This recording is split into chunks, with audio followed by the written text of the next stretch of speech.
येणाऱ्या 25 तारखेला सोमवारी राज्याचे उपमुख्यमंत्री आणि राष्ट्रवादी काँग्रेस पक्षाचे राष्ट्रीय अध्यक्ष कैलासवासी बेन पाटील साहेबांच्या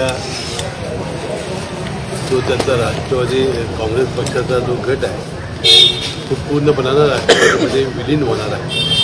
त्या प्रवेशासाठी ते येणार आहे आणि या प्रवेशामुळे राष्ट्रवादी काँग्रेस पक्षाला आमच्या जिल्ह्यातल्या फार मोठं बळ मिळणार आहे, किंवा हत्तीचं बळ मिळणार आहे सगळं। कारण करवीर तालुक्यामध्ये थोडी शक्ती आमची कमी होती आणि शक्तिमान माणसं आल्यामुळे आमचा राष्ट्रवादी काँग्रेस पक्ष हा जिल्ह्यामध्ये आणि करवीर तालुक्यामध्ये बळकट होईल आणि जिल्हा परिषदेवर युतीचा झेंडा फडकवण्यासाठी फार मोठी मदत होईल। त्यामध्ये हा राष्ट्रवादीचा झेंडा फडकण्यासाठी सुद्धा फार मोठं आम्हाला बळ मिळेल।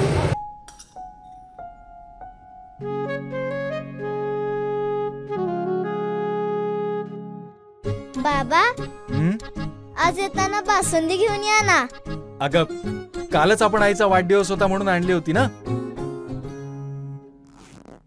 ऐकलं, गोकुळची बासुंदी पुन्हा खावीशी वाटतेय। खरं सांगू, मलाही खावीशी वाटतेय। पुन्हा पुन्हा खावीशी वाटणारी गोकुळ बासुंदी।